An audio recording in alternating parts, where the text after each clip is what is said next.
یا ایھا النبی، اے غیب کی خبریں بتانے والے نبی، قل، آپ ان کو ارشاد فرمائیں، لمن فی ایدیکم من الاسریٰ، ان کو جو آپ کے قبضے میں ہیں قیدیوں میں سے۔ میدان بدر کے بعد جو 70 کافر گرفتار ہوئے تھے وہ قیدی بنا کر نبی پاک علیہ السلام کی بارگاہ میں پیش کیے گئے۔ اللہ فرماتا ہے آپ ان کو ارشاد فرما دیں، ان قیدیوں کو،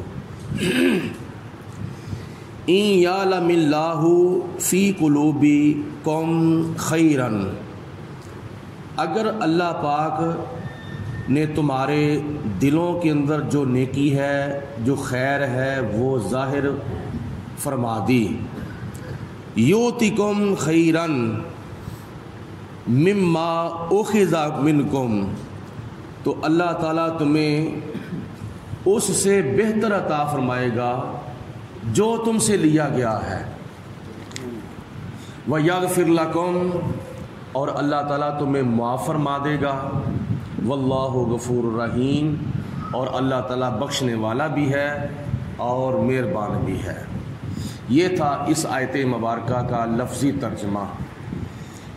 مفسرین کرام فرماتے ہیں کہ یہ آیت مبارکہ نبی پاک علیہ السلام کے چاچے حضرت عباس بن عبد المطلب رضی اللہ تعالی عنہ کے متعلق نازل ہوئی تھی۔ اس وقت چونکہ وہ مسلمان نہیں تھے، اور یہ یاد رکھیں حضور علیہ السلام کے چاچاؤں میں سے 2 چاچوں نے کلمہ پڑھا ہے، حضرت سیدنا امیر حمزہ رضی اللہ تعالی عنہ، اور بدر کے موقع پر حضرت عباس رضی اللہ تعالی عنہ نے۔ ابو طالب کے ایمان کے بارے میں علماء کا اختلاف ہے، باقی حضرت عبد المطلب رضی اللہ تعالی عنہ کے کچھ بیٹے حضور علیہ السلام کی ولادت باسعادت سے پہلے ہی فوت ہو چکے تھے۔ یہ 12 بیٹے تھے حضرت عبد المطلب کے۔ ایک بیٹے حضرت عبداللہ رضی اللہ تعالی عنہ سے حضور علیہ السلام کی ولادت ہوئی تھی، اور باقی 11 میں سے 2 نے حضور علیہ السلام کا کلمہ پڑھا، حضرت عباس نے اور حضرت امیر حمزہ نے۔ باقی ابو طالب کے ایمان کے بارے میں اختلاف ہے، اور کچھ وہ جو تھے حضور علیہ السلام کی ولادت سے پہلے ہی فوت ہو چکے، اور کچھ نے سراسر انکار کر دیا، جیسے ابو لہب نے سراسر انکار کر دیا تھا۔ تو حضرت عباس بن عبد المطلب جنگ بدر کے موقع پر مسلمان ہوئے تھے۔ آپ کے مسلمان ہونے کا یہ واقعہ ہے کہ جب یہ 70 قیدی حضور علیہ السلام کی بارگاہ میں پیش کیے گئے تو نبی کریم علیہ السلام نے ان سے فدیہ لیا حضرت ابو بکر صدیق رضی اللہ تعالیٰ عنہ کے مشورے کے مطابق،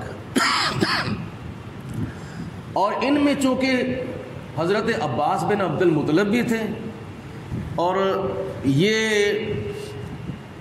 کفار کی طرف سے کچھ ایسے شخص تھے کہ جن کا یہ ذمہ تھا وہ تمام لشکر کفار کو کھانا کھلانا، اور جو کھانا کھلانے والے تھے ان میں حضرت عباس بن عبد المطلب بھی شامل تھے اس وقت۔ اور یہ اپنے ساتھ، یعنی ایک دن اگر انہوں نے کھانا کھلانا تھا سارے لشکر کو، تو ان کے پاس جب یہ مکہ المکرمہ سے چلے تھے تو ان کے پاس 20 اوقیہ سونا تھا، وہ تقریباً 8 درہم بنتے ہیں۔ 20 اوقیہ سونا، جس طرح ہمارے ہاں تولے ہوتے ہیں نا، ماشے ہوتے ہیں، تولے ہوتے ہیں، ان کے ہاں اوقیہ ہوتا تھا، اوقیہ 20 اوقیہ ان کے پاس سونا تھا۔ اتفاق سے جس دن عباس بن عبد المطلب نے لشکر کفار کو اپنی طرف سے کھانا کھلانا تھا اسی دن جنگ ہو گئی، اور وہ جنگ ہونے کی وجہ سے پھر وہ کھانا نہ کھلا سکے، اور وہ 20 اوقیہ سونا جو کھانا کھلانے کے لیے ساتھ لائے تھے وہ انہی کے پاس تھا۔ جنگ بدر ختم ہوئی، جب یہ 70 قیدی حضور کی بارگاہ میں پیش کیے گئے تو ان سے فدیہ لیا گیا۔ حضرت عباس رضی اللہ تعالی عنہ نے کہا کہ اے محمد، اے میرے بھتیجے، یہ جو میرے پاس تم نے 20 اوقیہ سونا لیا ہے اس کو فدیے کے اندر کاٹ لو۔ تو حضور علیہ السلام نے فرمایا نہیں، بلکہ وہ مال غنیمت چاہیے جو تم نے ہمارے خلاف استعمال کرنا تھا، اس کے علاوہ اور دیا جائے، وہ مال جو تم نے ہمارے خلاف استعمال کرنا تھا۔ حضرت عباس نے کہا کہ میرے پاس تو کچھ اور ہے نہیں، لیکن اس سے پہلے جب مکہ المکرمہ سے چلے تھے حضرت عباس بن عبد المطلب، تو اس وقت اپنی اہلیہ ام فضل کو حضرت عباس کچھ سونا دے کے آئے تھے، اور ساتھ کہہ کے آئے تھے کہ میرا کوئی پتہ نہیں میں نے واپس آنا ہے یا نہیں آنا، اگر آ گیا تو ٹھیک ہے، نہ واپس آیا تو یہ سونا یہ رکھ لو، تمہارا اتنا حصہ ہے، بچوں کا اتنا حصہ ہے، فلاں کا اتنا حصہ ہے، فلاں کا اتنا حصہ ہے۔ آپ کی بیوی ام فضل نے وہ سونا لیا اور دفن کر دیا۔ اس بات کی نبی پاک علیہ السلام نے خبر دی کہ چاچا جی اگر تمہارے پاس کچھ اور نہیں ہے تو پھر جب آپ مکہ المکرمہ سے چلے تھے جو مال جو سونا آپ نے میری چاچی ام فضل کو دیا تھا وہ کہاں ہے؟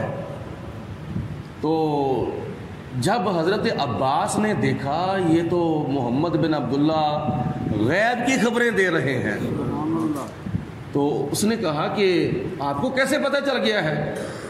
آپ تو تھے مدینے میں تھا مکے میں، آپ کو کیسے پتہ چل گیا ہے کہ میں اپنی بیوی کو اتنا سونا دے کے آیا ہوں؟ تو نبی کریم علیہ الصلوۃ والسلام نے ارشاد فرمایا اللہ پاک کی ذات بابرکات نے مجھے علم غیب کے خزانے عطا فرمائے ہیں۔ علم غیب نہیں بلکہ مجھے علم غیب کی اللہ تعالیٰ نے خزانے عطا فرمائے ہیں، میں جانتا ہوں کہ تو کتنا سونا اور کہاں کس کو دے کے آیا ہے اور اس نے پھر کہاں دفن کیا ہے، مجھے سارا پتا ہے، لہذا وہ نکالے۔ یہ سن کر حضرت عباس پر راشا ہوا طاری، محمد تو رکھا کرتے ہیں دل کی بھی خبرداری۔ جب حضرت عباس رضی اللہ تعالیٰ عنہ نے نبی پاک علیہ الصلوۃ والسلام کے علم غیب کا معجزہ دیکھا تو ساتھ ہی کلمہ پڑھ کے مسلمان ہو گئے۔ حضور علیہ الصلوۃ والسلام کا علم غیب دیکھ کر حضرت عباس کلمہ پڑھ کے مسلمان ہو گئے۔ اور ساتھ چونکہ نبی پاک علیہ السلام نے یہ بھی فرمایا تھا کہ اپنے بھتیجوں کا بھی فدیہ دیں، یعنی نوفل بن ابو طالب کا اور عقیل بن عبد المطلب کا، مجھے ان بھتیجوں کا بھی کیا نام ہے فدیہ دیں۔ تو پھر حضرت عباس رضی اللہ تعالیٰ عنہ نے کہا کہ اے میرے بھتیجو میں نے کلمہ پڑھ لیا ہے، تم بھی حضور نبی کریم جناب محمد رسول اللہ صلی اللہ علیہ وسلم کا کلمہ پڑھ لو۔ اس وقت یہ مسلمان ہوئے تھے۔ مطلب یہ ہے حدیث پاک میں آتا ہے حضرت عباس رضی اللہ تعالیٰ عنہ نے جب حضور علیہ السلام کا علم غیب دیکھا، تھے وہ مدینے میں تو خبریں جو ہیں وہ مکے کی دے رہے ہیں، اس کا مطلب یہ ہے کہ محمد جھوٹا نبی نہیں بلکہ اللہ کا سچا رسول ہے۔ علم غیب سے ثابت ہوا کہ حضور علیہ السلام اللہ کے سچے رسول ہیں۔ اسی طرح کئی صحابہ نبی پاک علیہ الصلوۃ والسلام کا علم غیب دیکھ کر مسلمان ہوئے تھے، جیسے تمام صحابہ سے پہلے صحابی مردوں میں سے حضرت سیدنا ابو بکر صدیق رضی اللہ تعالی عنہ، آپ تجارت کی غرض سے ملک شام گئے ہوئے تھے، وہاں آپ نے خواب دیکھا، خواب کے دوران آسمان سے چاند اترا ہے اور اتر کر حضرت صدیق اکبر کی گود میں آ گیا ہے، اور جناب صدیق اکبر کہتے ہیں کہ میں نے وہ چاند اس کو اپنے سینے سے لگا لیا ہے۔ بعد میں ہوئے بیدار دل کے اندر خیال پیدا ہوا یہ چاند کیسا، اس کو میں نے اپنے سینے سے لگایا ہے۔ وہاں کا ایک راہب تھا، اس سے تعبیر پوچھی، کہا کہ اے راہب مجھے خواب آیا ہے، اس کی تعبیر بتائیے۔ کیا خواب ہے؟ جی میں نے خواب دیکھا ہے کہ آسمان سے چاند اترا ہے، وہ میری گود میں آ گیا اور میں نے اس کو سینے سے لگا لیا۔ تو اس نے پوچھا کہ آپ کا نام کیا ہے؟ جی میرا نام تو عبداللہ ہے، کنیت ابو بکر ہے۔ کرتے کیا ہو؟ جی میں تجارت کرتا ہوں۔ آئے کہاں سے ہو؟ مکے سے ہو۔ مکے سے آیا ہوں۔ قبیلہ کون سا ہے؟ قریش۔ پھر راہب نے کہا کہ اے ابو بکر تجھے مبارک ہو، خیر مبارک ہو۔ کس بات کی مبارک؟ جی مبارک اس بات کی کہ مکہ المکرمہ کے اندر اللہ کے پیارے آخری نبی اور آخری رسول تشریف لے آئے ہیں، تو ان کا کلمہ بھی پڑے گا، ان کی حیاتی میں ان کا وزیر ہوگا اور ان کی وفات کے بعد ان کا جان نشین ہوگا۔ یہ تجھے خوشخبری ہے۔ حضرت صدیق اکبر رضی اللہ تعالیٰ عنہ کے دل کے اندر جستجو پیدا ہوئی، میں مکہ میں جاؤں۔ تجارتی مصروفیات ساری موقوف کیں اور ملک شام سے چلے، مکہ المکرمہ کی طرف سفر شروع کیا، اور مکے کی حدود میں جب پہنچے تو سب سے پہلے پوچھا کہ کوئی نیا واقعہ ہوا ہو؟ تو لوگوں نے کہا کہ نیا واقعہ تو نہیں، لیکن وہ تمہارا جو یار ہے نا محمد بن عبداللہ، اس نے نبوت کا دعویٰ کر دیا ہے۔ جب جناب صدیق اکبر حضور علیہ السلام کی بارگاہ میں حاضر ہوئے، کہا کہ انت رسول اللہ، کیا اللہ کہ آپ رسول ہیں؟ آپ نے فرمایا ہاں انا محمد رسول اللہ، میں اللہ کا پیارا رسول بن کر آیا ہوں۔ حضرت صدیق اکبر نے کہا کہ نبی کے لیے معجزہ ہوتا ہے، تو اگر آپ نبی ہیں تو معجزہ دکھاؤ۔ سنو، معجزہ دکھلاؤ تاکہ آؤں میں اسلام میں۔ تو جواب آیا حضور کی طرف سے، کیا وہ معجزہ کم ہے جو تو دیکھا ملک شام میں؟ تیرے لیے تو وہی معجزہ کافی ہے جو تو نے ملک شام کے اندر خواب دیکھا تھا۔ اسی وقت جناب صدیق اکبر پھر کیا ہوا یہ سن کر حضرت صدیق پر راشا ہوا طاری، محمد تو رکھا کرتے ہیں دل کی بھی خبرداری۔ اللہ پاک کی ذات بابرکات نے نبی کریم علیہ الصلوۃ والسلام کو علم غیب کے خزانے عطا فرمائے ہیں، جس کی وجہ سے بہت سے صحابہ حضور کے علم غیب کا معجزہ دیکھ کر کلمہ پڑھ کے مسلمان ہوئے تھے۔ وَإِن يُرِيدُوا خِيَانَتَكَ، اے میرے حبیب علیہ الصلوۃ والسلام اگر یہ آپ کے ساتھ خیانت کرنے کا ارادہ کر لیں، کیونکہ اسلام امانت ہے، کفر خیانت ہے، وعدہ پورا کرنا امانت ہے، وعدہ خلافی کرنا خیانت ہے۔